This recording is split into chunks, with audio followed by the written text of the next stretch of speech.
suggestion interact with other factors. But what I can say is that in some respects, I think there is the people that were able to survive were those that followed our suggestion. What our model did not get, which is interesting, that other people that were able to survive were those producers that decided to sell PVC. So they started to put in there, like in the showroom, also the PVC fixture as well. So so they could offer a kind of range of product. Thank you, Eduardo. Thanks a lot, and thanks. Now we got the next presentation, which is from our second guest speaker for this workshop, Paul Davidsen. So thanks a lot for joining us here today. Thank you, and we will follow your lectures tomorrow and also your practical sessions in the second day. Today he is presenting us a talk related to recruiting skilled workforce dynamics. So it's another demonstration of how system dynamics can be used in a particular sector of organizations. So thanks, Paul, and take the lead. Thanks for inviting me down here. You know what that could lead to. I hope that what I'm saying now will be a teaser for some of you to come to the workshop tomorrow, where we will do fairly practical things, so show model, demonstrate analysis, and so on and so forth. And because of that, I'm going to say a few introductory remarks to this little case study, because, you know, we've seen phenomenal models about moly and aluminum and large models, energy and so on, and these are humongous models compared to the ones that I'm presenting. So I need to excuse myself for why I'm doing these very simple things here. And that has to do with the fact that I've been working with system dynamics for, I don't know, 30, 40 years or so. And I've come to the conclusion that one thing is to model, another thing is to understand. Understand the behavior that comes out of the models. And I'll say a few words about that. I know you Italians like to be a little bit philosophical, you know, see the basic of science behind what we're doing. So I allow myself to come up with a few remarks here.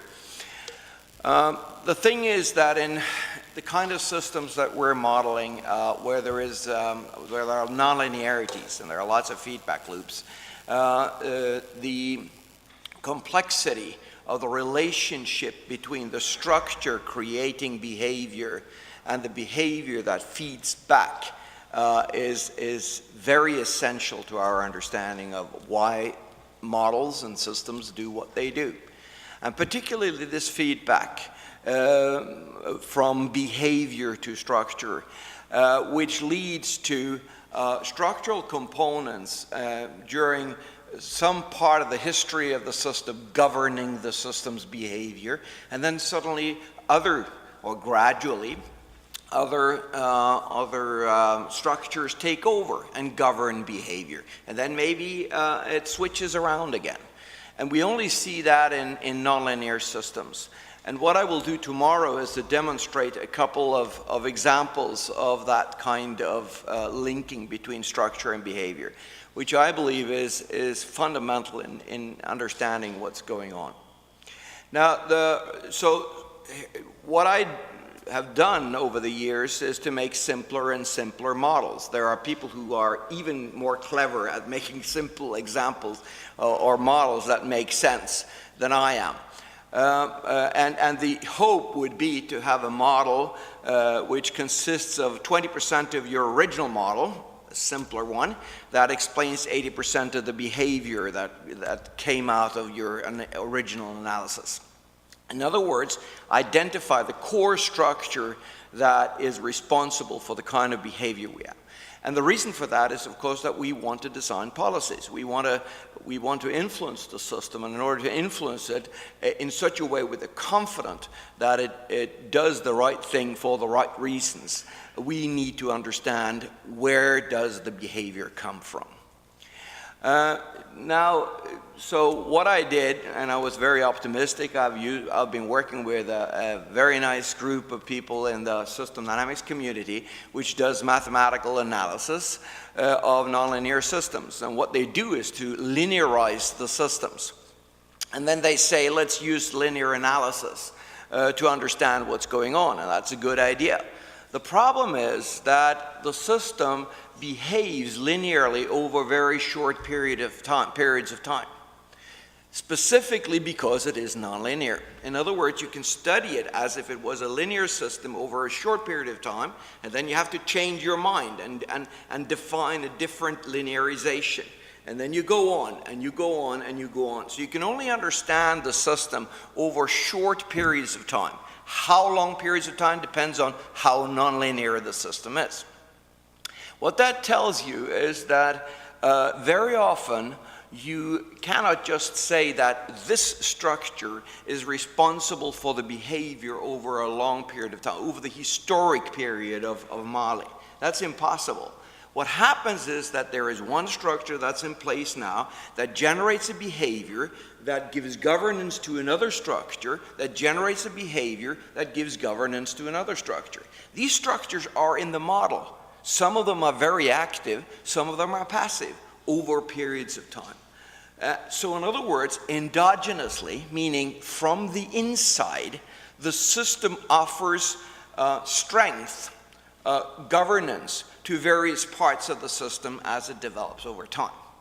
So that's my concern, to begin to understand this pretty intricate relationship between structure and behavior. So you can imagine, sometimes I'm a little disturbed up here, especially if I see big models. So I'm going to talk more about this tomorrow, right? So this is exciting stuff, so I'll talk more about it tomorrow. So this is my rationale for studying a very, very, very simple model here. And this deals with recruitment. And it's a high-tech company. And this high-tech company has super engineers. You can imagine that this is an airline factory, or this is a watch factory in Switzerland or something, where they handmade watches, right? Okay, so you need to have been in the business for a long period of time to know how to do this. And it's an apprenticeship. The senior engineers are training the new juniors that are coming in and so on. So you understand what kind of business we're in now. Okay, so the situation was that in the late 60s, the company, after having been established in 47, with a very conservative governance, said, okay, we will expand. And the word expand was terrible to the management there, but okay, so we need to expand, we need to grow. And of course, the way you grow in such a company is to hire people, and then you train them. And the expectation was that this was going to happen. And you see here the red ones are the new engineers that are coming in, and the experienced engineers are the green one. So first you hire new engineers, and then they gradually become experienced engineers. And so that was the expectation, right? And the problem statement here is that when those 11 years had passed, and these are days, so it's 11 years in days, when that has passed, the development was completely different than expected, right? And then one said, well, what's going on here? Because there was a fear, and I think I'm referring to your presentations when I say you look at the past and then you have different futures, and there's some futures we want to go down and other futures we want to avoid. And this is the future that we want to avoid. You can see only new engineers, what we call rookies, right? So the company is completely dominated by them, and probably they won't be able to produce very effectively at all, given that this is a company based on tradition. So what we're going to do now is to create a model, and this model is one that you will recognize very easily. You've probably done something like this before, and oh, what's happening here? This is what I feared. Okay, so, well, we'll do it anyway. So, in other words, the model that I will develop is one which is based on a recruitment, a rate of recruitment of new people or rookies. And then the next thing that will happen is that they are being assimilated into the workforce, right? They're being drawn in by training. So now they're certified airplane makers or watchmakers or something like that. And the way this happens is through a process where the rookies are, then the number of rookies are determining how many are being assimilated each year. The more you have, the more you get. And there is a delay, there is a training or assimilation period which governs this process. And then there is another one, and that is the retirement of experienced engineers. And there is an attrition rate, either they just retire or they go to a different company or whatever. And there is an average duration of employment. Now this is a simple model, right? Now what kind of loops do we have here? We have two negative feedback loops. The more rookies you have, the more you lose in the sense that you educate them, and the less you have next time around. And similarly for the other small loop down here. So we're going to study this system, and in order to do that, I just do two more things here. The first one is to define the number of people in the company, the total employment we have, and then how many are rookies compared to that total, which is what we call the rookie fraction. How many young people do we have compared to the entire? All right, so 20% would be the typical number here for this company initially. I'm going to close this loop. Close this loop. I'm going to close this model, and going back here, I'm going to continue. So what do we have? We have a recruitment rate. We have rookies. The rookies lead to an assimilation rate defined by the assimilation time, the time it takes to educate them, 5 years in the beginning. And the more we assimilate, the less rookies we have left, so we need to recruit more. The assimilation leads to more experienced engineers. There is an attrition rate. The more experienced engineers you have, the more are being retired over an average duration of employment. And of course, that drains the experienced engineers. So this is the model that you saw. Okay, now this is modeling the expected. If we model this, then that behavior which was expected is going to result from that. Okay, so then I define the total workforce and the rookie fraction. Now we're going to look at new evidence. And because what actually happened was different, we begin to interview people. And I think this is an important point. Many of us look at statistics when we're building models. I think that we primarily should go down, and as Jay Forrester says, walk the line. We should talk to people. We should understand the mechanisms that are in place here, and then eventually support that with data. So what happens here is interviews with experienced engineers. Many of them have now left the company. They said, oh, this was a phenomenal company. The work environment has, however, changed. We used to have one person that we trained over a 3-month period of time over a year. Well, right now, we have people coming in, new people coming in all the time, disturbing us, and we give them answers, and they don't listen. I mean, youngsters nowadays, they don't listen, so they come back, and they come back, and they come back, you know. So I didn't want to be there. Early retirement is the solution for this, right? So then I talked to the new engineers. What do they say? They say, well, you know, we'd love to be in this phenomenal, reputable company, but there is we're not happy about the way it's conducted now. The experienced people have no time to explain us.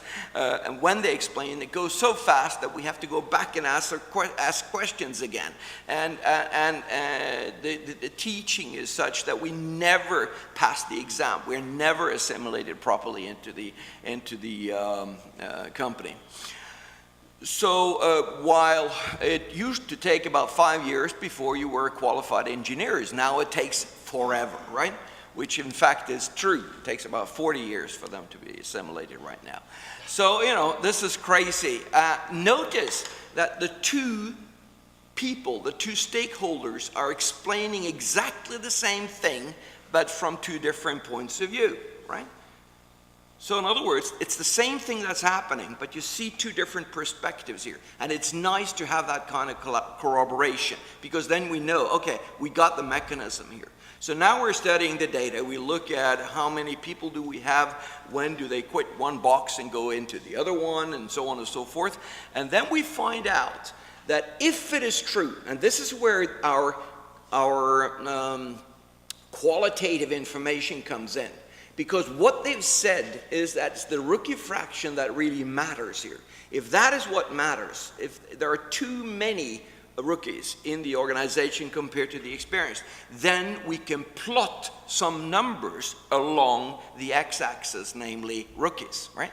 So we see here two things, namely the average time to be assimilated and the next one, which is the average duration of employment, both as a function of the rookie fraction.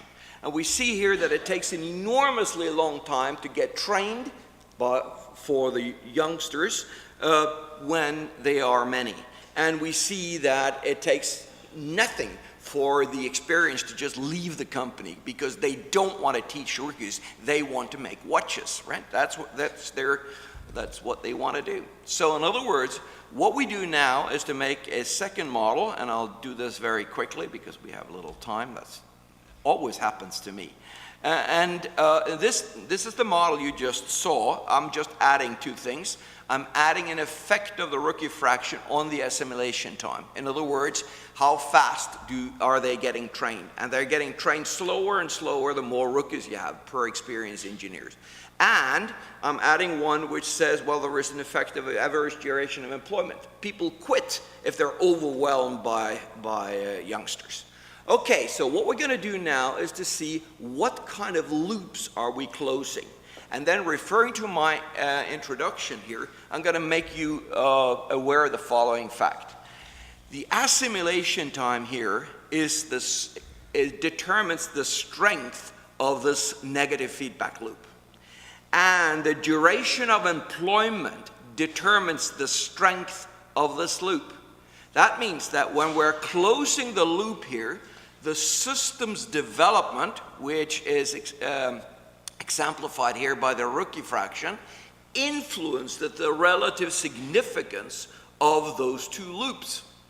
And notice that if we retain rookies and if we lose experienced employees, what happens then? The system experiences exactly what we've seen. So maybe this is a good explanation for what's going on. I have only 3 minutes left now, I know that, but we'll do it. We'll be able to make it. So this is the model you just saw, and then what we do is to put in those table functions or those graphs in the model and let the rookie fraction determine the assimilation time. What that means is that we introduce a positive feedback loop here, a reinforcing loop, which is this one.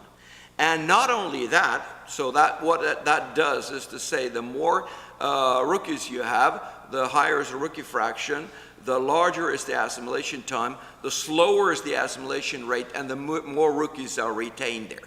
Positive feedback.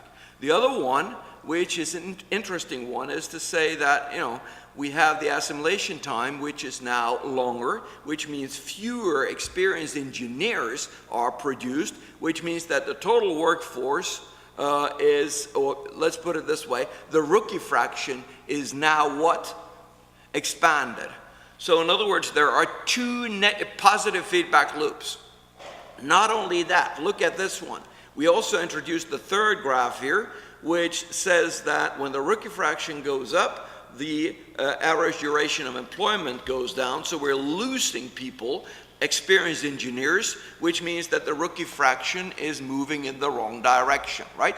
A third positive feedback loop that governs the negative feedback loops that we originally had. So this is no longer a very nice system. We need to crawl back to deal with that.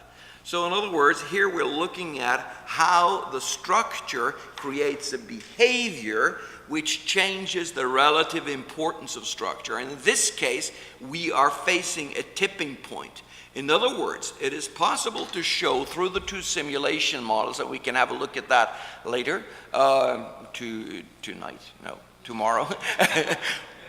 One which says, well, you can, if you are careful, accumulate rookies and let them be assimilated and carefully grow. However, if you do that too aggressively, what will happen is that the number of experience go down. The rookies are slowing. That is, it's expanding in absolute terms, but the total number is smaller and smaller, and the assimilation time is longer and longer and longer. And what are you ending up with? You're ending up with a problem, namely, only rookies, everybody else have left. This is explaining behavior from structure and seeing how the behavior feeds back to change the relative significance of structural components. Much of that will be covered tomorrow as well. Enjoy. Thank you. I think we will have time for questions tomorrow for this. Oh, absolutely. I can answer questions tomorrow. So the couple of additional minutes that I provided Paul with will be recovered tomorrow with questions on this. And so let's move straight to the following presentation, which is from Craig, which is a memo to SD, Innovate or Remain Stuck with Intervention, from Craig Stephens, Greenwood Strategic Advisor, one of our sponsors for this workshop.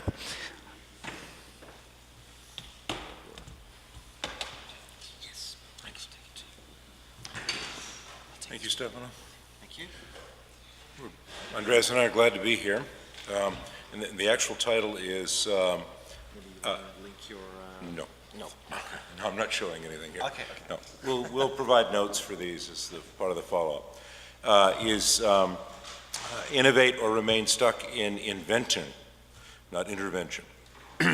Kim earlier today was correct in observing that we should not give up on creating broad sustained demand for system dynamics. What we are going to have to give up on is believing that what demand will ever result from what we've been doing for the last 54 years. Instead, we're going to have to build on experience from other places, other fields, and for the first time, I would say, in the history of system dynamics, do some serious innovating. Very brief intro. I spent 27 years at Pew Roberts and then PA doing system dynamics-based consulting. And in 2009, Andreas and I and Alan Graham broke out of PA to form Greenwood Strategic Advisors for the purpose of creating system dynamics products and related services. And I don't mean simulation software, as you'll see. We've seen some good examples today of system dynamics as applied to policy and strategy design. So my question is, and I will provide the answers to these questions in the interest of time, why is it that there is today no broad, deep, or sustained demand for system dynamics in policy and strategy design? Why is there effectively no market?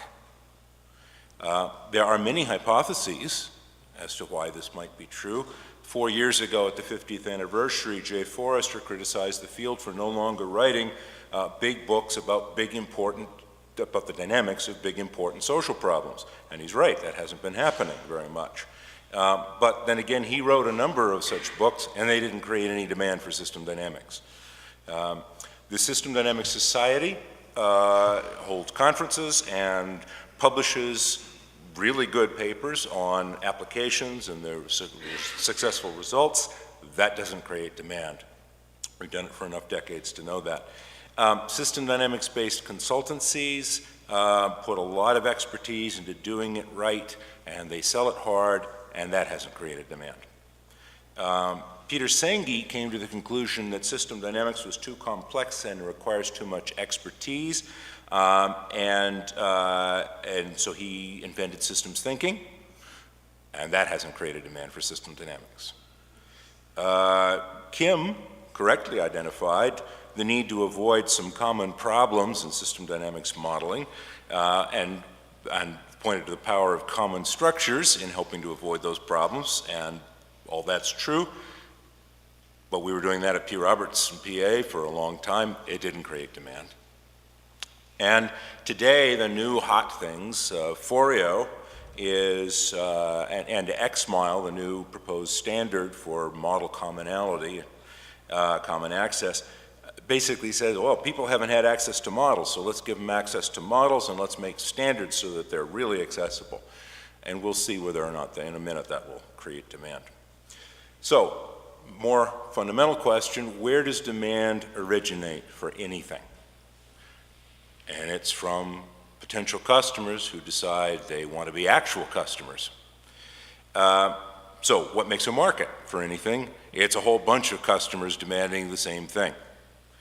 And what makes a customer demand something is his or her perception that he's going to get value from it. There will be value to them in it, which is pretty obvious. The question is, based on what do they have that perception? And the answer is, on their value systems. We'll come back to that. So, why is there effectively no demand for system dynamics in policy and strategy design? And the answer is really startlingly simple. It's because there is no perceived value in it. Why not? Because we've all seen tremendous value in it. I spent 27 years watching extraordinary thing after extraordinary thing done. So we know that it can generate extraordinary value. And the reason why there's no perceived value out there in the very much larger wide world is because the starting points and the language and the value systems of potential customers are completely different from those of system dynamicists. They have almost nothing in common. We'll talk about a little bit more about that in a moment. And then you say, well, how can that possibly be? And the root answer to that question is that inventing is not the same thing as innovating. They're very different things. Inventing creates some new thing, and it's great. And all kinds of progress comes partly from invention. Innovating creates new customers. It creates new demand. It creates new markets. The skills and the expertise and the practice and the mental outlook and the starting point of the inventor are completely different from those of the innovator. Again, they have almost nothing in common. So, are system dynamicists inventors or are they innovators? And I've hinted at the answer to this. System dynamics is an invention. It's a hell of an invention. Every system dynamics model is an invention, some better than others. 54 years of system dynamics inventing has created almost no demand, while we've seen a whole string of much less powerful, much less important things, initiatives, create huge demand and new markets. Okay? So, why is that? The answer is, to me, because the qualities that make a really great inventor almost always make a really bad innovator. There are exceptions to this, but the exceptions tend to prove the rule rather than the opposite. The point is that the otherness of customers' thinking creates a gap that inventors, by their very nature, rarely recognize and almost never bridge. The inventor is starting, his mental starting point is from the wonderful thing to be created. The innovator starts with what creates value to the customer, the potential customer, and then invests to develop products that create that value. Now, if you think I just described two things that are the same, you're probably an inventor. Okay? Just as a point of reference. Kim was absolutely right that 98% of the populace, including the populace that we would target, has absolutely nothing about system dynamics on their radar screen. No recognition of it whatsoever. He might even be optimistic at that number. And there are some real clear excuses for this. Dynamics are complex. System dynamics models tend to be complex.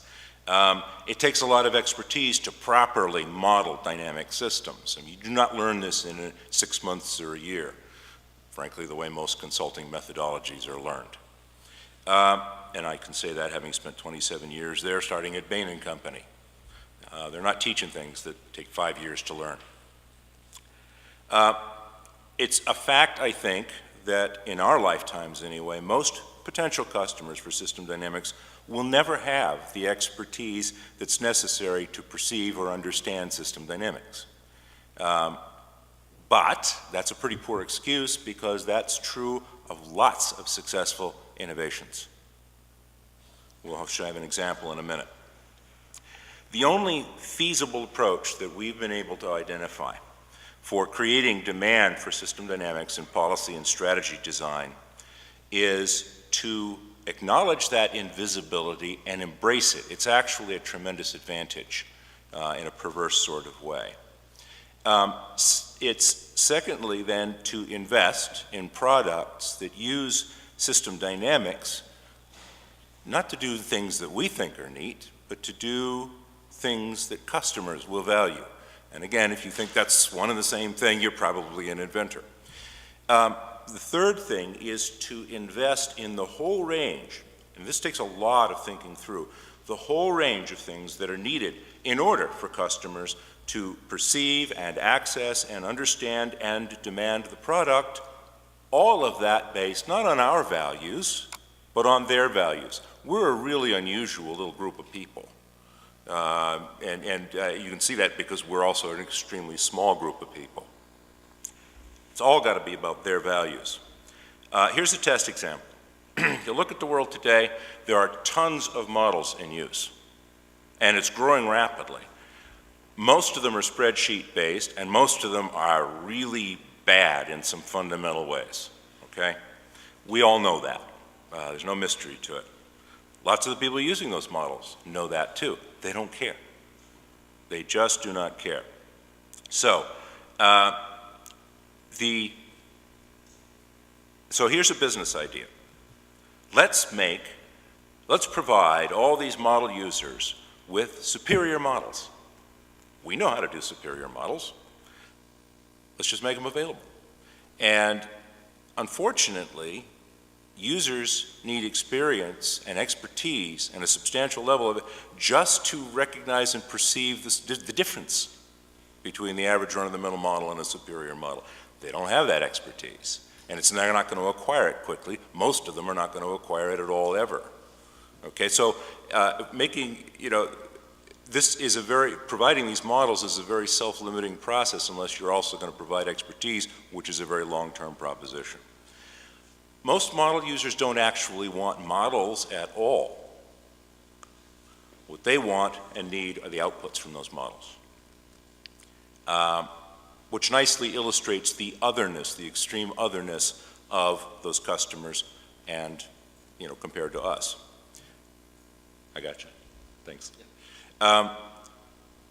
We're not going to change their value systems either, because there are 100,000 times as many of them as us, and they're growing faster than we are. So it's going to be very hard to sell models, better models, to model users. And basically, that's what every inventor believes. If I just put a better mousetrap out there, people will buy it. And the answer is, no, they won't. They don't care in most cases. So, how can system dynamics practitioners innovate?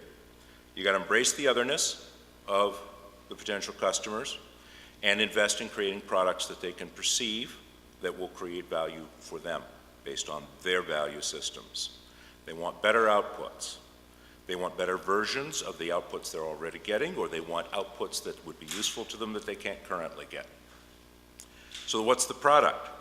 It isn't a model. It's better outputs. Nobody cares if there's a model there at all, just outputs.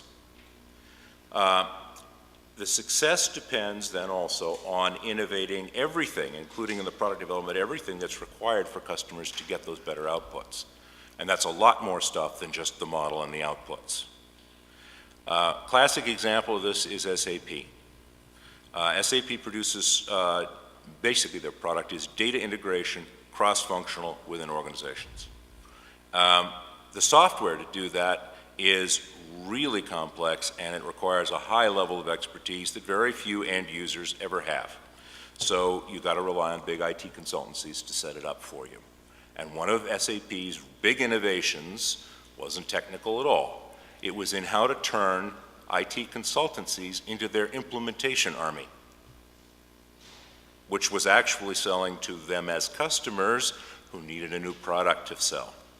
It was very smart. Users don't like their SAP systems. They're really hard to use. They constantly, every time you go to set one up, it overruns, it doubles its budget. And you don't get near as much functionality as you thought you were going to get. They hate it, and despite all that, SAP is a huge success because the product is nearly indispensable, and because they innovated sufficiently well, even given all the problems, that people can't not buy it. All right, last thing here. An example of a non-innovative system dynamics failure was McKinsey's business dynamics practice. It came, they said, wow, great idea, let's combine the world's most effective consultancy selling operation with one of the world's most effective analytical capabilities. And it went nowhere.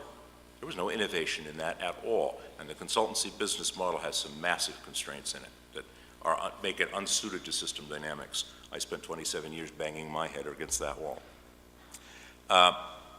What we're doing now is we've been investing in products that embody system dynamics, and we're starting to see the fruit in bank lending and in the arena of municipal sustainability. Those are not the only investments we've been making, but just in the bank lending within the next couple of months, we will put $500,000 Swiss francs of investment into that. And you might think that trying to create demand for system dynamics around innovation would actually kill off the services element, the selling of expert time to provide system dynamic service. And the answer seems to be, it's emerging, is that that's not the case. That actually, when you sell products based on system dynamics, what I'm seeing is the first consistent demand for long-term contract-based strategy and policy design applications because you've got a product. This is an ancillary service.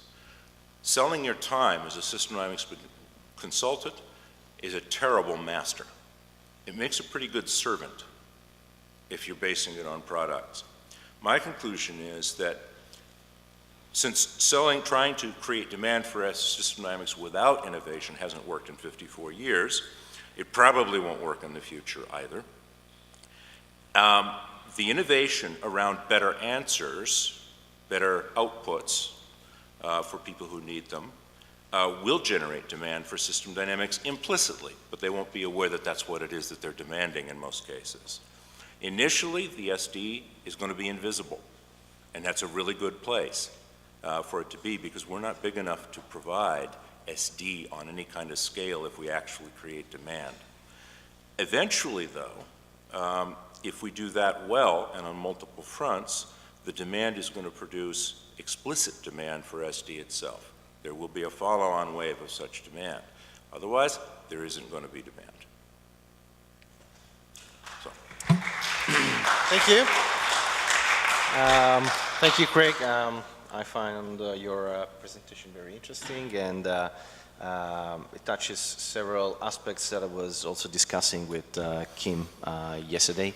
And I hope that we can get back to this also in the final panel, because I find it a very interesting topic. I don't know if there are questions which maybe could be delayed to the final session. So we can go to the last presentation. Thank you, Craig. We will save the questions for the final panel. The last presentation is from Habib Sedehi. from the Link Campus International University of Rome, and he will show us an application of system dynamics modeling for monitoring cultural heritage health state. So thank you, Habib. Habib, I have to say that when I started all this in system dynamics, it was the first time I met Habib. It was back in the 2002 conference in Palermo, and at least for me, that's where it all began, and Habib was also part of this. So I don't know if I have to thank you or not, but yes, maybe I do. So you want?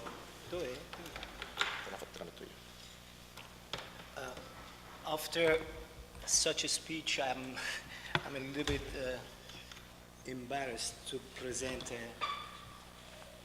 very not offensive model. Anyhow, I believe in doing system dynamics since I was 30 years old, and so I'm 62, so that means still, even though there is not so much market, also mainly in Italy, for making consultancy in this area, it's very difficult to find customers who buy system dynamics model, but I still try to work in this area, and I hope something happens. It didn't happen in 32 years, but let's hope it happens for the next 32 years. See. Anyhow,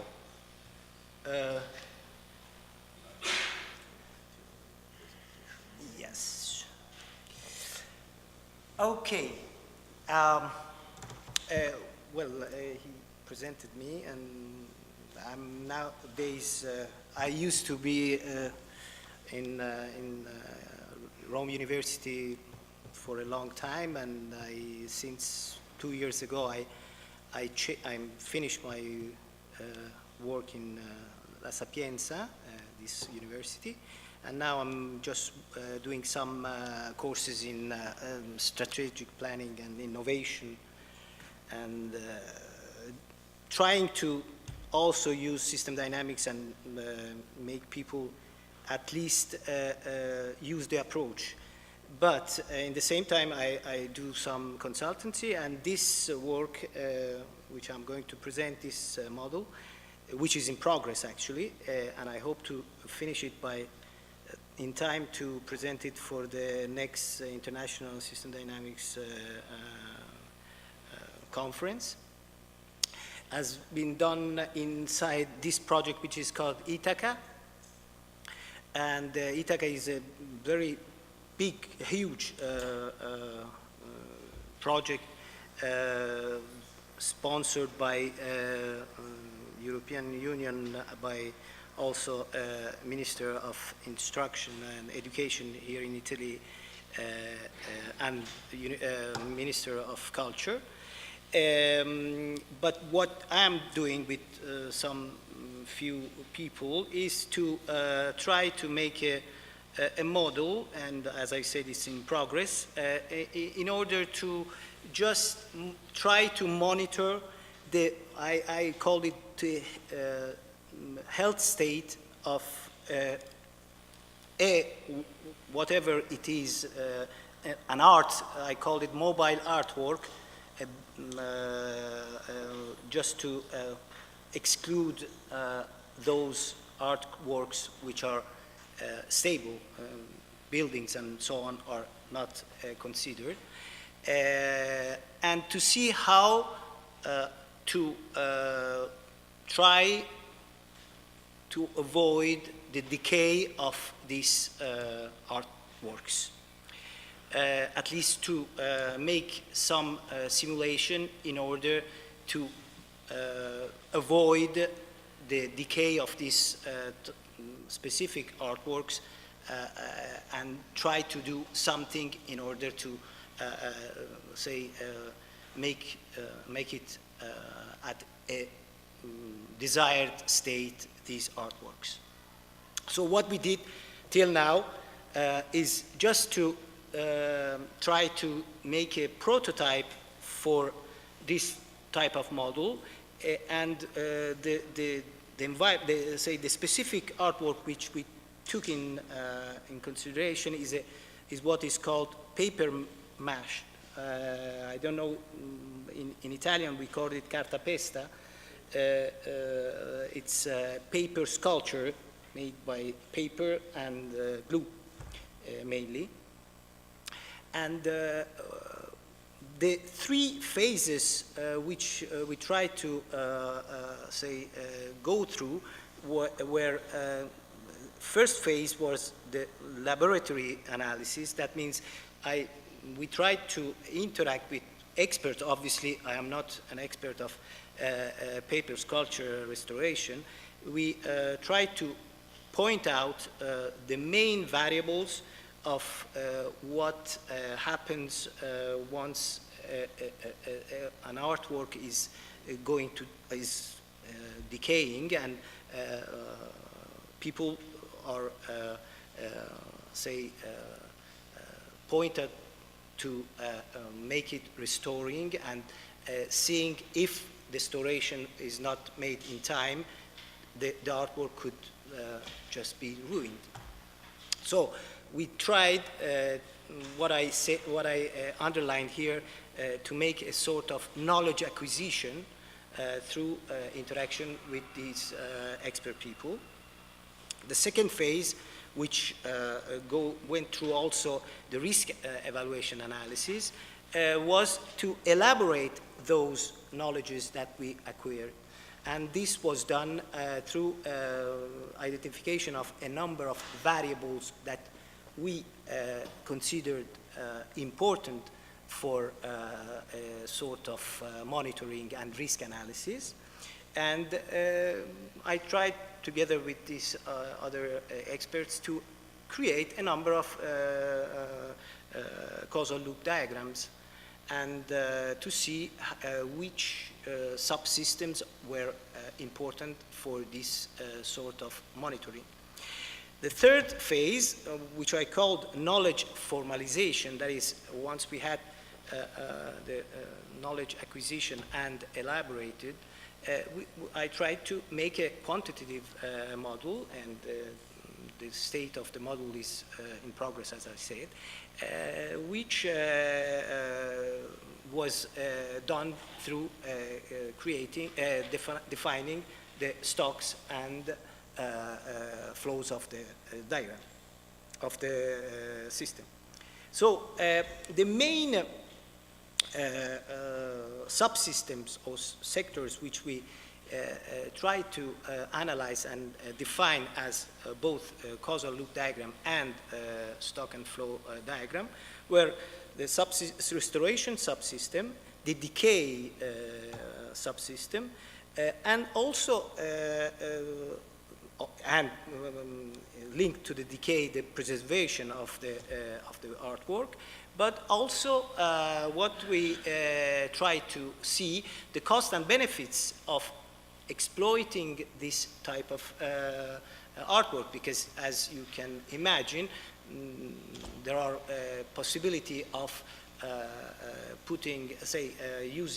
exploiting an artwork in an event, an exhibition, or mainly this type of artwork are used in religious popular events during particularly Christmas time, and either Christmas time or there are typically religious artworks made for, popular heritage using. And so we tried also, they asked us to evaluate also cost and benefits of such type of intervention of restoration, let's say, in a way, how this could bring, if we want to utilize or exploit these artworks, the level of the state of the artwork should be at this stage, and otherwise the the ministry do not give the permission to use them, to exploit them. So a cost revenues analysis has been done also.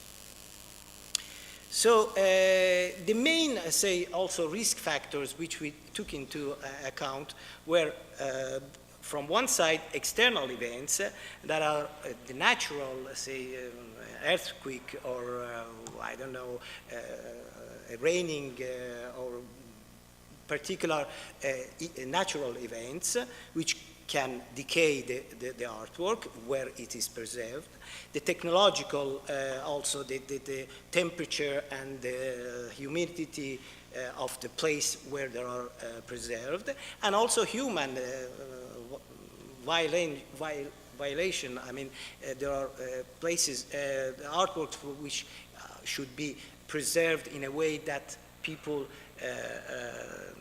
do not have the possibility to ruin them. So these were took into account as external events. And then also the decay were strongly dependent on the type of, obviously, the category of artwork. As I said, this first prototype was focused and implemented for paper sculptures.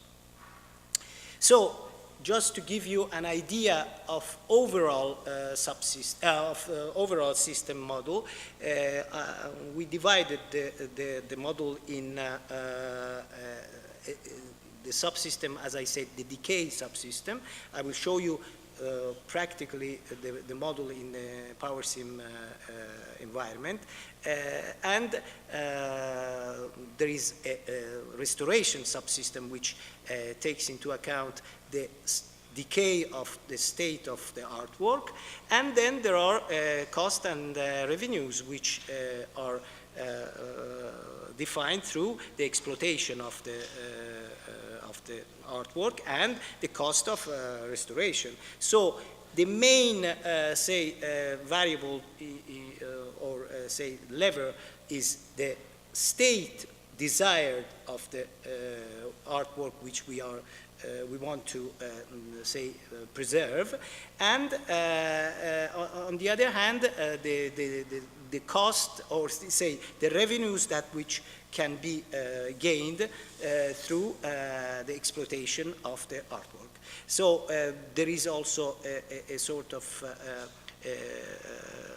balancing, situation of economic balance of the system. And here is just to give you an idea of subsystem, but I will go through that later when I show you the model in the PowerSim environment. And the typical result of the simulation is the comparing as is, simulation, if we don't do anything in respect of if we have a desired level objective, and how to do things in order to restore and take care of the artwork in order to be next to the desired level as much as possible. And obviously, the result can be presented as also the decay of the artwork in time. This simulation was done just to give it can be changed whenever one wants, but mainly it's for 5 years, 4 or 5 years, and it started in this case from first of first decade of 2013 and finishes at the end of 2017. So just to, I will finish with the presentation and then I show you some simulation inside the environment. The prototype results which were, took into in account were evaluate present artwork risk state, that is, as I called, as is simulation.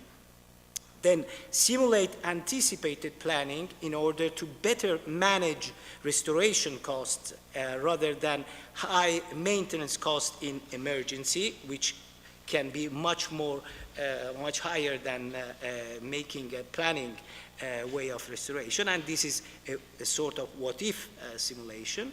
And then, again, another type of simulation which we have we wanted to have as a result of the final system is monitor in advance what would be the possible risk level if specific intervention were not planned. That is, if not analysis or if not simulations, and obviously in conclusion verify how best exploit the artwork cost-benefit analysis. So I just go through the 2 minutes I have to show you just the idea of showing you the whole model, up-to-date, say, analysis of the model. And as I said, there are subsystems that were defined.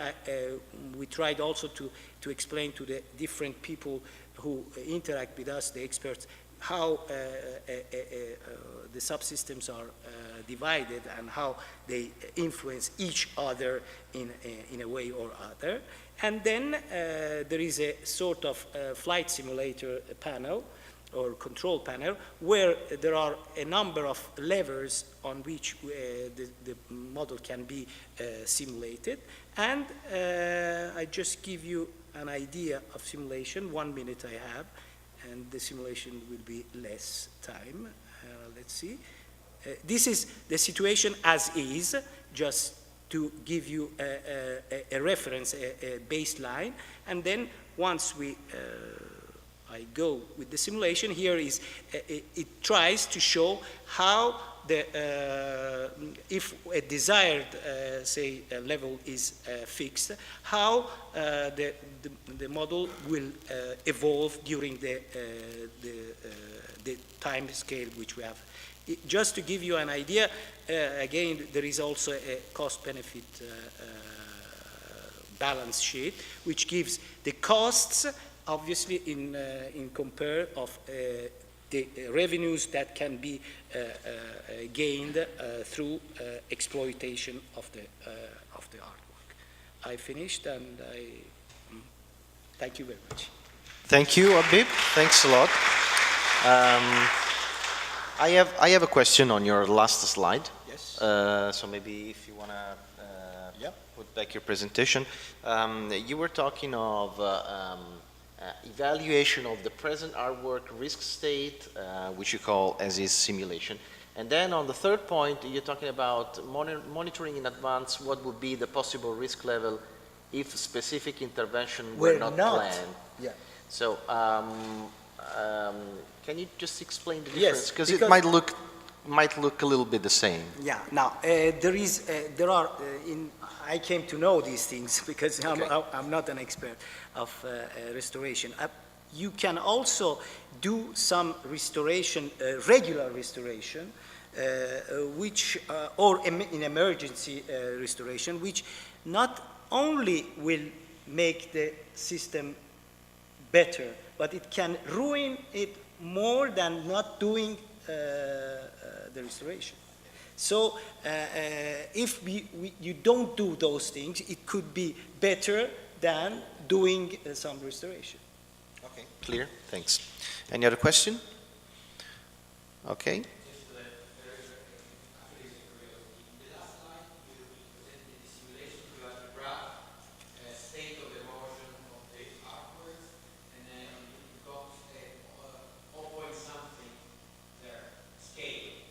Okay.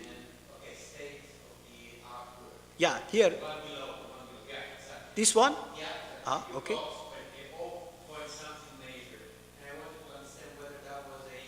This is the same, always the state.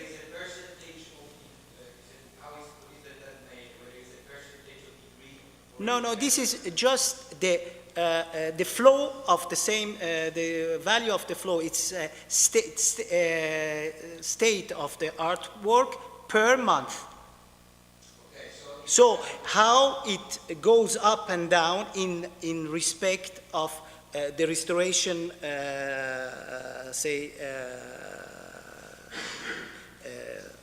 action. How the restoration can take time, also 1 year, 2 years of the restoration. So how it grows and it's a percentage. Measure of the restoration per month. It's the rate in respect of the level of stocks which are here. Okay.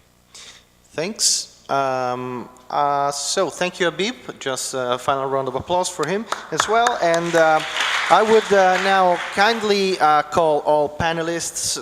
Habib, you stay here, because you are the moderator of this final panel. And I would welcome again Kim Warren here, who was of course leading the the initial half part of the day. Paul Davidsen. Habib is here, Eduardo Mollona, and Andreas Habig, and Craig, of course. So I will leave the desk to Habib, and leave space for the panelists. And I know Habib has a couple of questions to conclude the day. So how and if, and this links to what Craig was telling us, system dynamics, products, services, consultancy can help in the organizations in achieving their results. Thanks. Okay. Can I start? Everybody's here? Okay. What I try to point out and stimulate the speakers with 3 questions is just to have your perspective on using system dynamics in different organizations. So the first question I would like you to, even though some things came out in different, speeches today, but now let's take in consideration all the speeches and the considerations which were done by all the speakers, and see how best we can present system dynamics both for process analysis, so learning or understanding, and simulation model in order to attract potential customers and users. Different, from my point of view, it's different, the customer and the user of the model, both in public administration and in private, as in consideration that you have more experience in one or other organization. Let's start with Kim, if you can. So you have, say, about 5-10 minutes, if you have. Well, I'd like to start by saying I get Craig's argument very well indeed. There is a strong case for saying system dynamics is too hard to get people to understand quickly. What they want is the benefits out of it. A colleague of mine is pursuing very much a similar track to Craig. And he turns this into a learning. He says, look, you can't possibly understand what we do. We have scary, clever maths that you can't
we also take it as axiomatic the other way around. They cannot look at what the data says about performance over time and estimate what the feedback structure is. True? Why then, when we're presenting our work, do we show people qualitative diagrams with no data on them? Okay? We put up causal loop diagrams and say, there you are, that explains what's happening. But it is axiomatic to our field that you can't look at a causal loop diagram and figure out what it's going to do. So why do we think that's the way to present it? So I have a couple of golden rules, with a few exceptions for today's audience. I never show structure without data. Never. Not to users. If the user's going to see the structure, they're going to see the data on it. They're not going to see another chart somewhere else, and then I show them another diagram that says this diagram is linked with this structure. The diagram and the data are the same thing. See the behavior of the diagram. And that way, you stand a chance of getting people to join the two together. And the other is, for goodness sake, keep it simple. You've just got to reduce it to the bare minimum they need to see to understand it. Again, I showed some slightly complicated diagrams that we used this morning, but I wouldn't show those to a first-time audience. I'll show them to you because you understand. Stefan? Correct. Greg. Sorry. I was actually going to suggest that Andreas might precede me here. Okay. Mike. Mike. Okay. I think that first of all, thanks for the invitation, Stefano, and it's good to see that the Italian chapter is progressing, and that System Dynamics still can draw at least, I don't know, half a dozen, 2 dozen people, which goes back to Craig's point. The critical mass clearly is not there. My experience is not so much being a system dynamicist, but being in the consulting and corporate arena for 30 years almost on both sides, switching back and forth. And when I met Craig and the people at PA, where I was leading the German company for PA, I thought this was the most interesting piece in their portfolio. So it got my full attention. For the simple reason that, I've worked with Peter Senge, very much qualitative approach to large-scale organizational change, strategy work, et cetera, and intrigued by, the idea of, going about it in a phenomenological way. So I understand what's going out there in the market, but then the big, challenge that I continuously had was when presenting to decision makers, they wanted hardcore data. They thought it was all good what we were doing, but in the end, it did not suffice. So System Dynamics, to a great degree, supports what you just said, the data, but never present, just the data or just the causal feedback diagrams or what you observe. But the key missing link was for us to make it recognizable. To make it recognizable to the party and to the audience that you talk to. Because there's two major ways of inducing large-scale systemic sustainable change. Either you blow the whole thing up and build from scratch, or you identify the connecting points, the key points of intervention where you can actually connect to their realities, to the client's customer market realities, and lead them from there through something that is, of course, results-based. What can we do better, and why do we care about the challenges that you are facing? And once that you can provide this, then what, I'm in agreement with Craig because we were working on, making that difference, is they don't care what is driving it. It is not about selling models. People, the feedback that we've been getting across the board, across industries, across, advisory board members, all kind of senior executives was always, how can you possibly, explain to me that you can explain my challenges and the complexity of my organization in a model? So the term model already is tainted. And I think we need to move beyond the idea of that the model and system dynamics will be making the change. It is an enabler for something that we need to frame differently and actually coin through a product. And that will then boost the field. And the demand then will be enormous, because everywhere you look, it is all about, systemic challenges. And what you just said, I mean, it's, artwork or maintenance of, the opera or whatever. We walked through the Villa Borghese yesterday, and you look at this and you say, my goodness, what a beautiful environment, what a beautiful asset, and it's all going to pieces.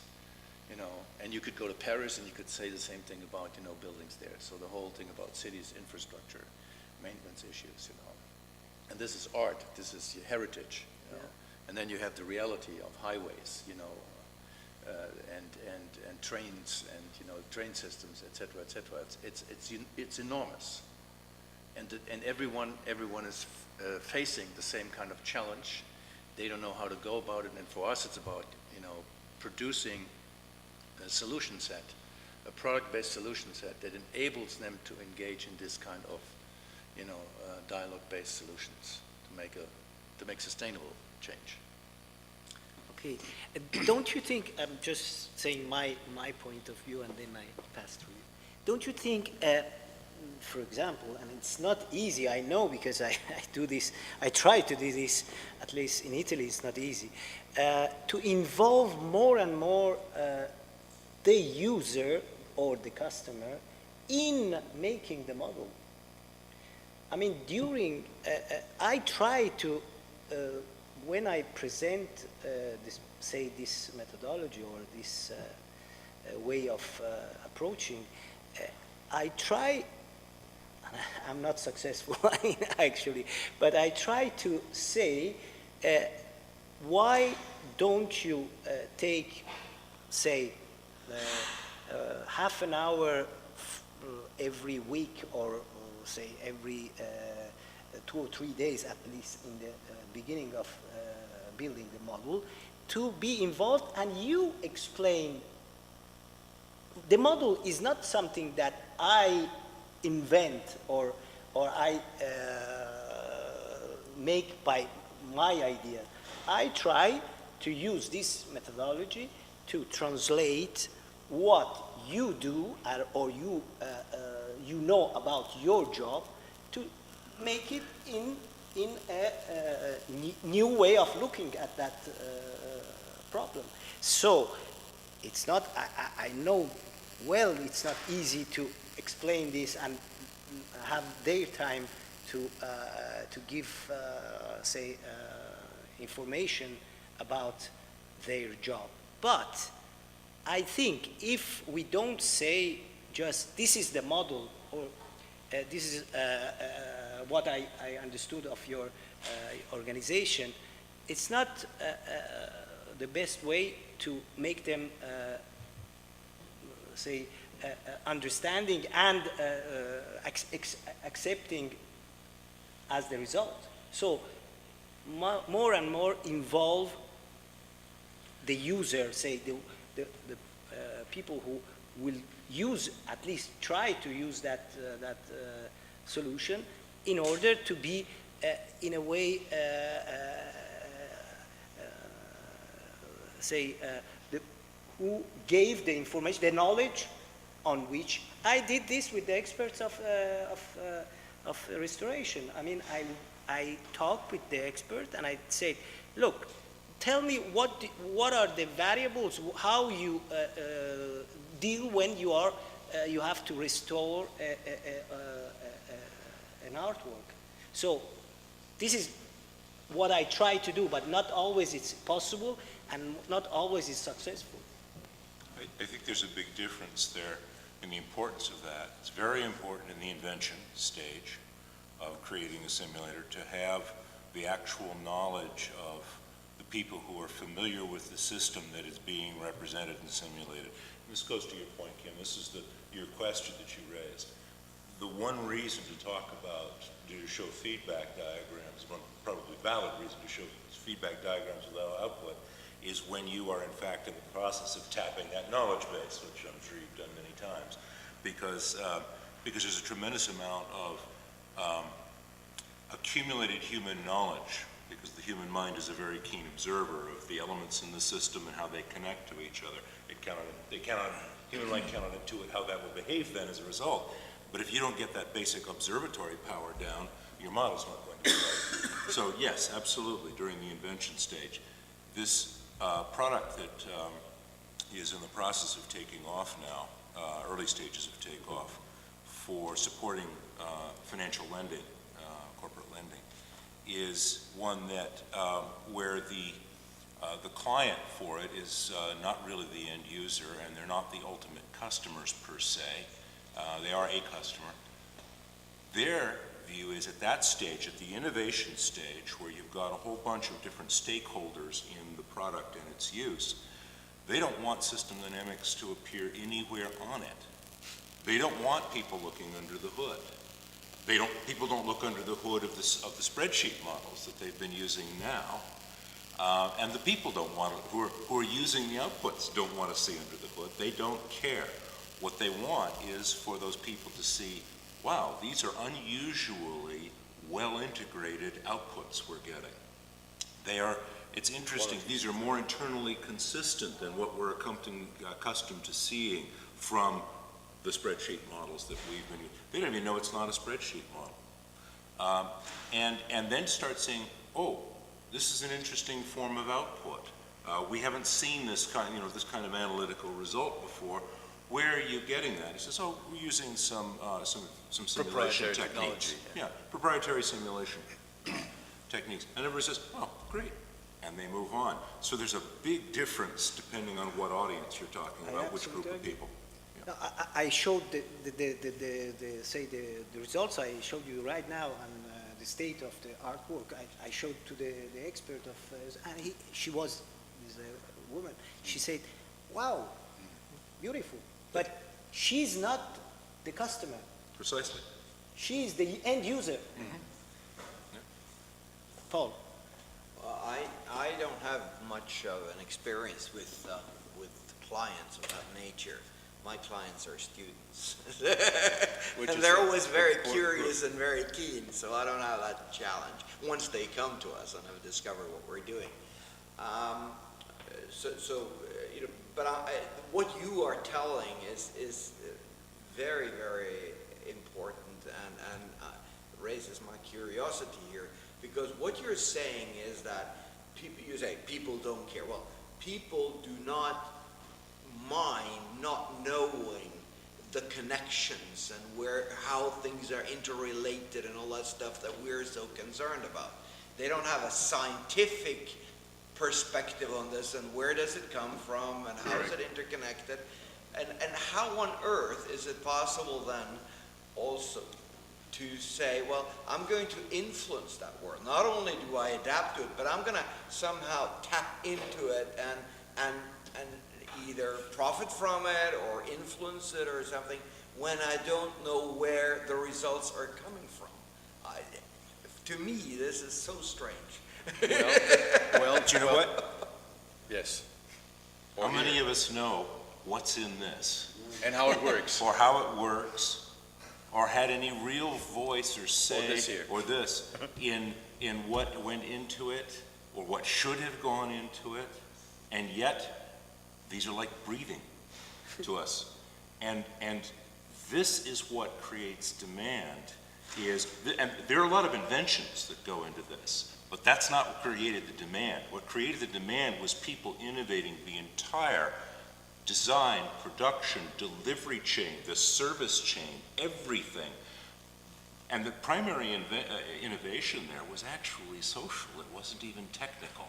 Yeah. Okay? There's a lot of technology enabling it, but it's a social innovation first and foremost. Yeah. And people are accustomed to making this an integral part of their daily lives without ever knowing a thing about what's behind it. So are you saying that they want to make their, let's say, company, organization, an integral part of their life, but they don't care what's inside it? No, what I'm because saying- I'm not interested in what's inside there, because I'm not interested in influencing it.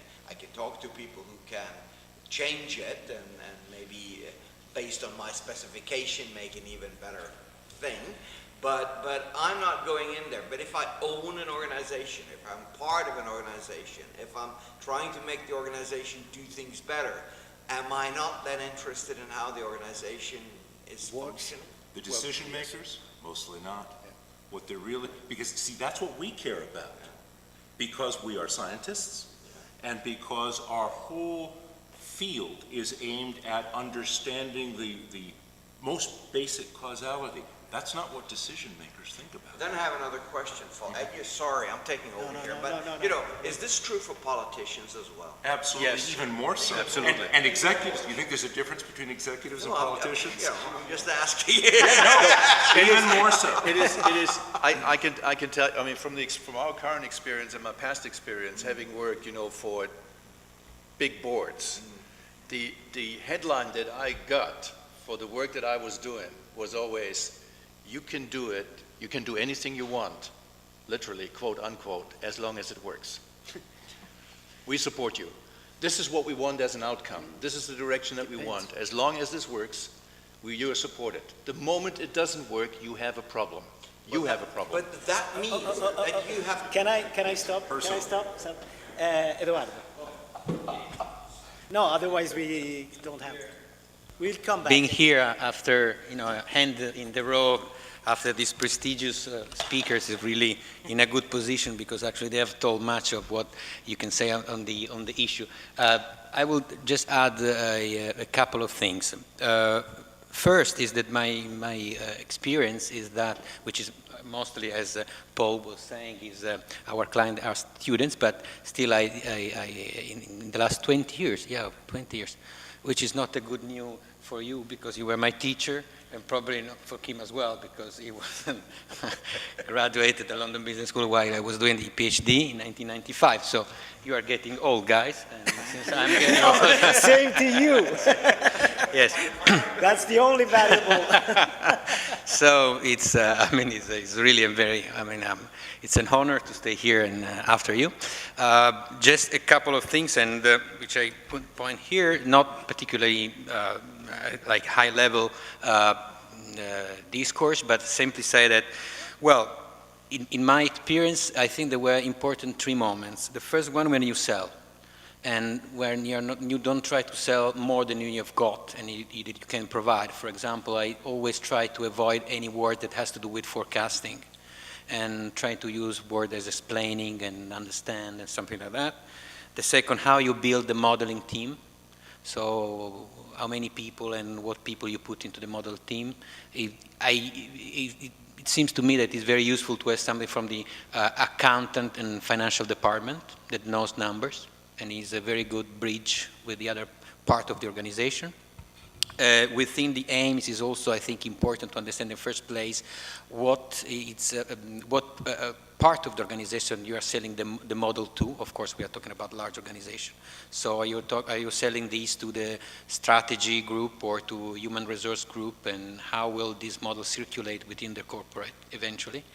And the last part is that as I was saying during the presentation, is that for me was very useful to present, to try to involve the a large audience in presentation, periodic presentation of the model. So try to explain what was, how the box was working, basically. Avoid to be a black box. And this probably goes back to what Craig was saying. Yes, I mean, if you're manipulating, if you're working with an apple, you don't really want to understand what is inside, but because you know that is an apple, and it is a legitimate kind of provider. Probably I was not as legitimated as Apple, so for me it was important to know what was inside the box, step by steps, and kind of anchor my work to few people within the organization that believed into the project, and that was very helpful. Okay. Just to start with you the same, can you just very synthetically say for you which are the strong and weak points of system dynamics? Okay. Very, 1 minute. 1 minute. Okay. In the consultancy, we will then talk about academia, which I think are very on using system dynamics. very simple. I mean, a good point is to be able to portray the logic of a model. Stock and flows and causal loop are, to me, very, very effective. I cannot see any a more effective methodology to present your logical thinking, the way you're thinking, and the structure of a problem with dynamics. And I think that is very useful. Points? And the weak point is that it's in the very time that you want to. I mean, first of all, it's hard to find people that help you out. Because if you want to search for people that help you out, like you, a postdoc or whatever, in Italy, it's hard to find, first. Second is that probably because it's difficult to present. Paul, just to add what he said, obviously not I don't have to repeat it? No, Oh, really? not at all. Okay. So it's a phenomenal methodology and with a lot of interesting techniques and tools. But we are still lacking a lot of tools that enable us to understand what I'm talking about, the relationship between structure and behavior. We really don't understand that yet, and we need to be very honest about that, and that's why I'm saying, what do I give to my students? Respect for complexity. That's perhaps one of the most important messages that you're sending, which means start simple, start to understand the big things, which system dynamics helps you do very well. But so modeling is easy, analysis very, very, very, very difficult. And I think that's why when you are talking, you know, it's the analysis part that, you know, you can always get the stock and flow diagram together, and people can even understand that. But going from there to where does the behavior come from? It's like asking, what does the fox say? Since I'm from Bergen in Norway, I use that. So in other words, this means, and that gets to my second question that you stopped me with, doesn't that mean that you guys, consultants, need to be trusted, that people have to entrust you with your work? Because if not, if you fail once, you said you were in trouble, right? Isn't this based on trust? Yeah. So just if you could say some, not to answer or comment. Don't answer my question. Just to say your opinion on strong and weak points of system dynamics. 1 minute. Oh, strong point, I would say, you know, everything that we are seeing right now across the globe is systemic failure at large scale. And, you know, it's systemic failure at large scale, and that can only be remedied through a systemic approach. Okay. So that is, I mean, there is the application arena is humongous. There's no doubt about it. The weak point is that we've been, and we both come from that background, that we've been actually trying to sell it in a transactional consultancy model.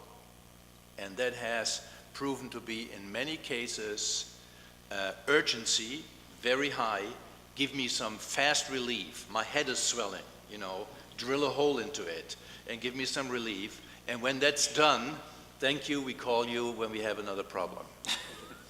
And we like to get out of this very clearly and not deliberately, not trying to sell, but seeking genuine long-term relationships. If we want to do system dynamics and we are not into long-term relationships, we are actually counteracting ourselves with the field. Okay. Greg, I don't know if you have something more to say? Yes. 1 minute. Yeah, understood. The chief strength is also the chief weakness, as in so many things. The strength is, it's all systemic. That's where all the biggest problems are today, and this has extraordinary power to deal with that. The chief weakness that comes from that is the fact that you can fall in love with it. and you can become You are right. completely focused on our ship, okay? And that's what inventors do. right. That's what makes great inventors. And that chief weakness has been darn near fatal, and it will only be overcome as we get out of get beyond inventing, which won't mean less inventing. It will actually mean a great deal more inventing, because it's being pulled by innovation and by the demand. And that's when you don't have to sell, because people walk up and want it, where they want the product. Thank you. Kim? 1 minute for saying weak and strong points. Sure.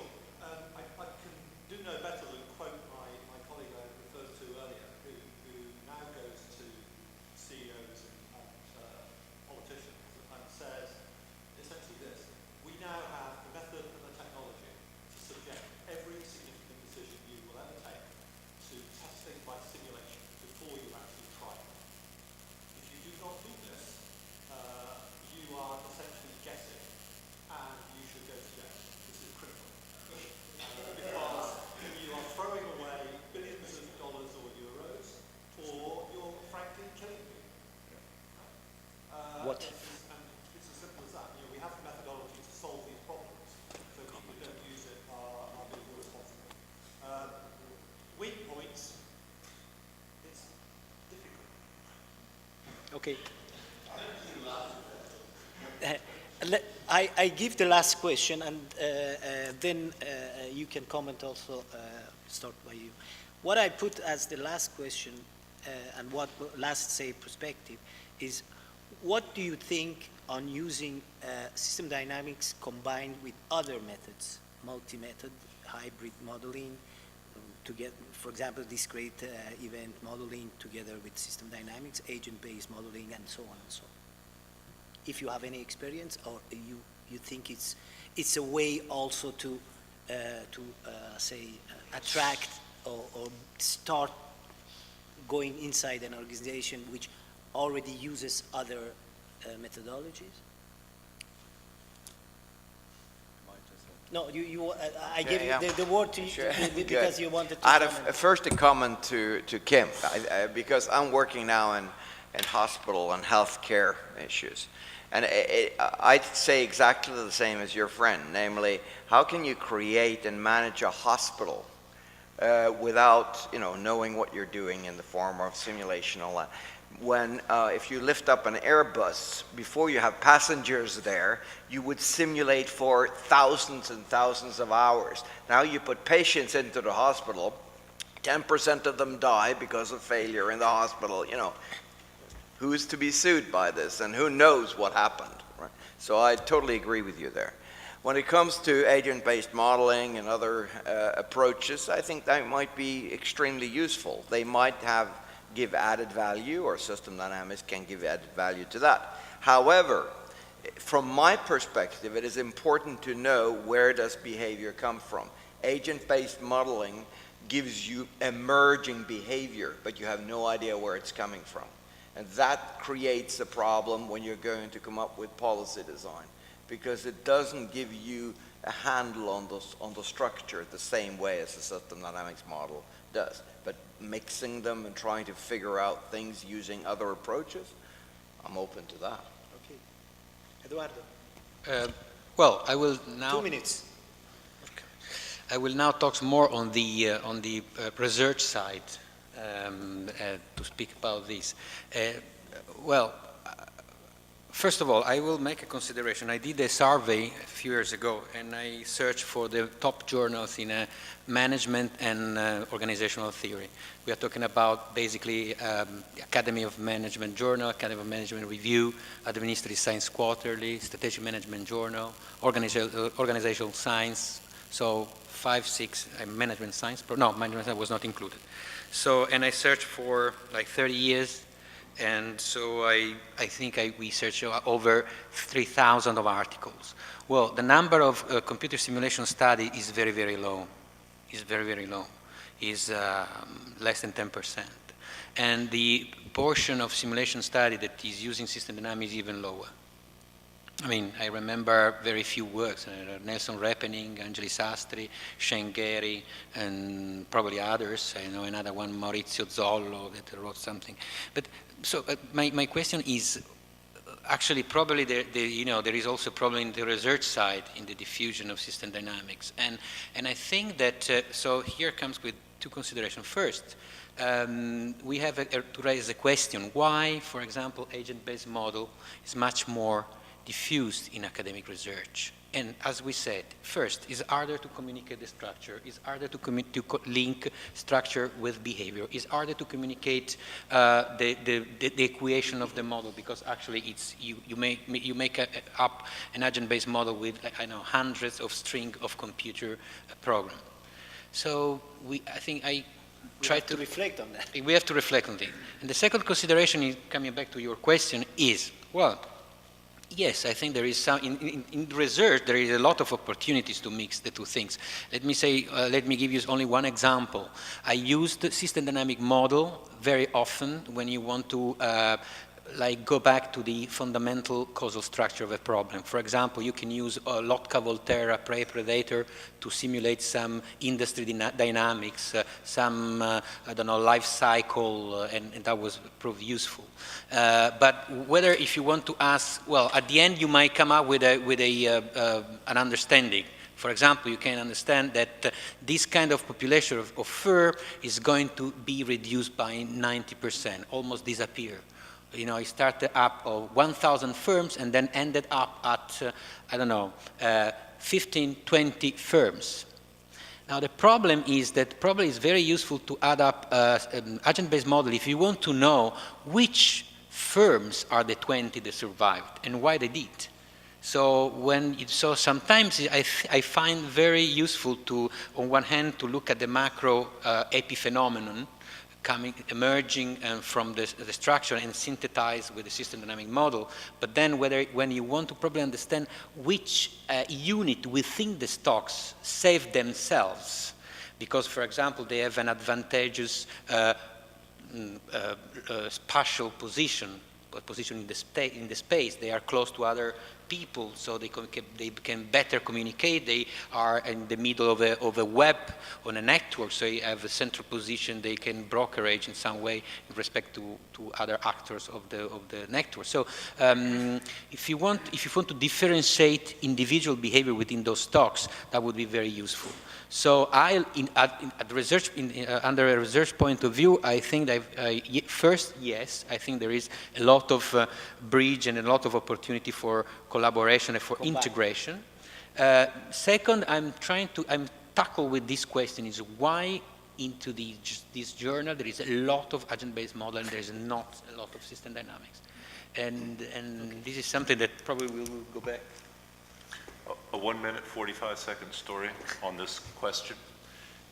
Yes. I worked on a team that modeled Bell Canada some years back when it was being decimated by the new liberalization of the market and the entry of AT&T and Sprint into Canada.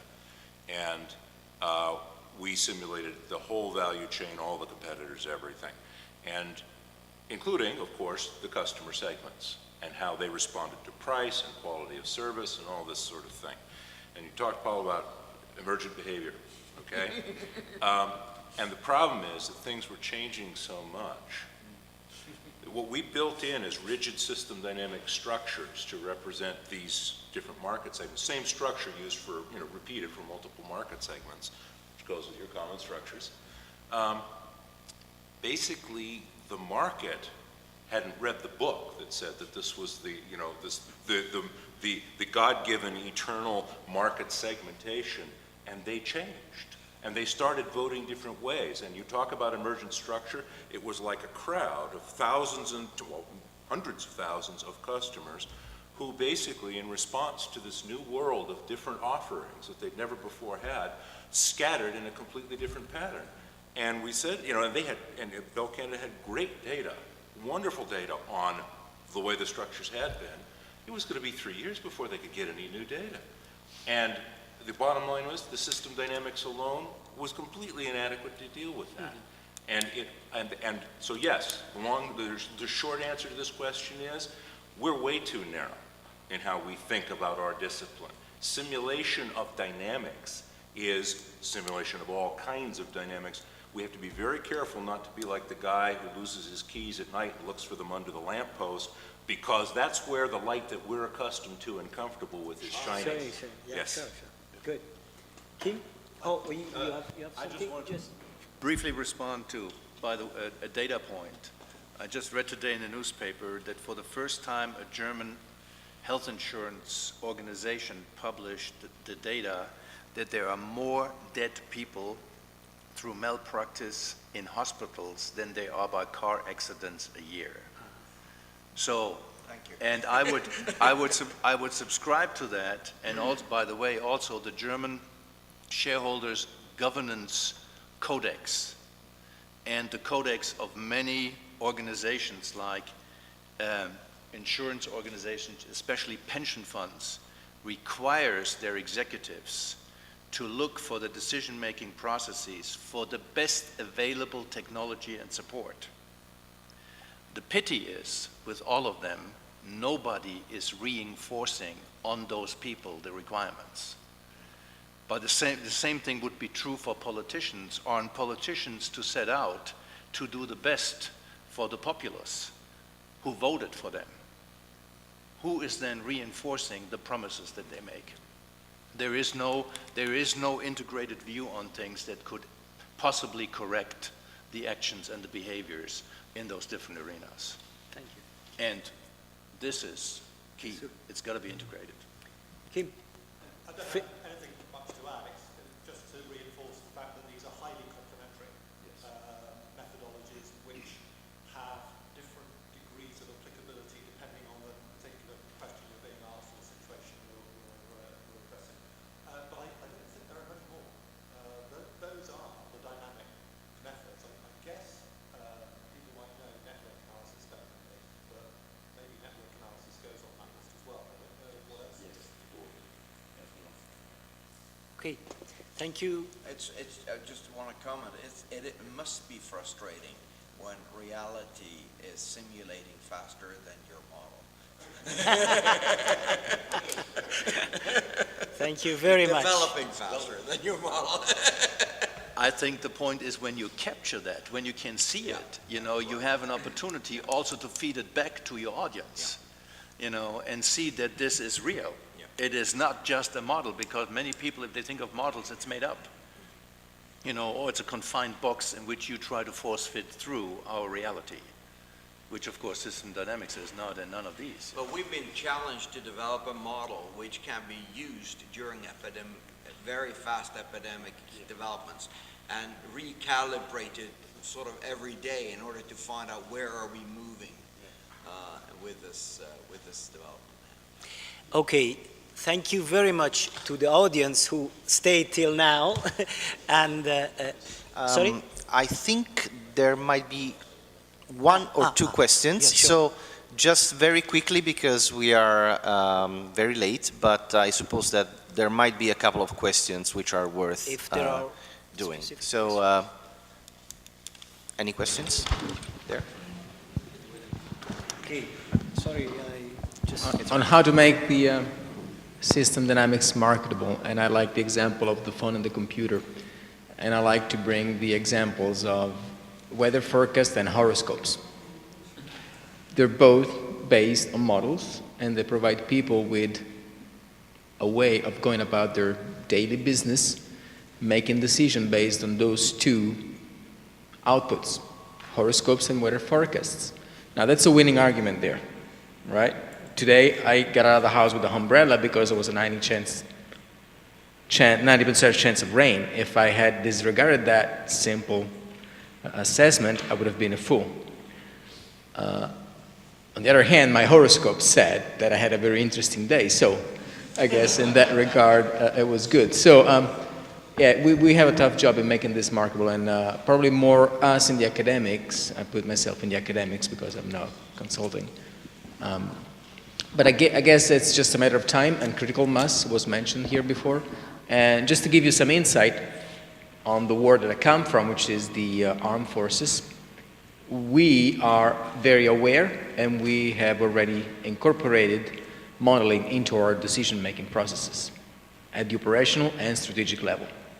So military forces are more aware than other bodies in the international arena because they are the one held responsible more than others when things go sour. So before we are called responsible for things going wrong, we want to make sure that we at least understand well what might happen when we start doing our normal stuff. So looking at how the military embodied this could be a good example for you guys to see how we can make it more, let's say, sexy and appealable to just the regular customers that you guys confront with. Thank you. Any comment on this? There was another question well, there. there's more. Okay. Another question. Well, to tell you the truth, today you got out with the umbrella because you had to it was my umbrella that I had forgotten, so that's why. But that was for the weather forecast or the horoscope? Ah, yeah, you got another one, okay. Sorry, go ahead. Thank you.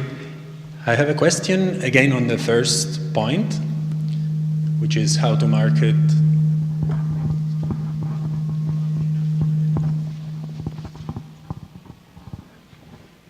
Okay, which is how to market system dynamics.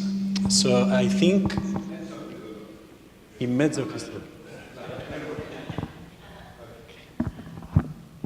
I think it. No, it's my voice. Maybe. You can turn it off. You can turn it off.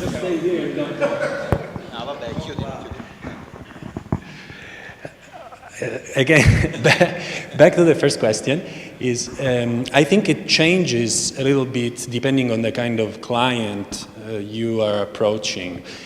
From my experience, I'm working on some modeling projects with the public sector on green economy policies mainly, and so I work with governments or international organizations, and most of our clients are very keen to know the process of building a model and what's behind the model. So the group modeling exercises are very successful with public stakeholders because it's a way of engaging as many people as possible.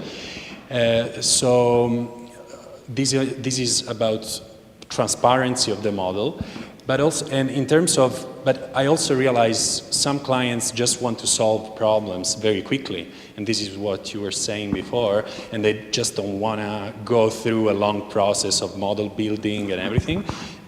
But still they may be reluctant to just have a question, just have a graph without really knowing what's behind it. So maybe I wanted to know from you, what do you think about interfaces, user interfaces, and gaming as a way to also call the attention. So have the user actually simulate, but not using complicated software, but rather simplified interfaces to make the access more friendly. There's an important chicken and egg question that underlies my reply, and that is that there are an awful lot of important simulators that should be built and used, but you could never assemble, currently anyway, assemble the critical mass of people to fund and collaborate in their development.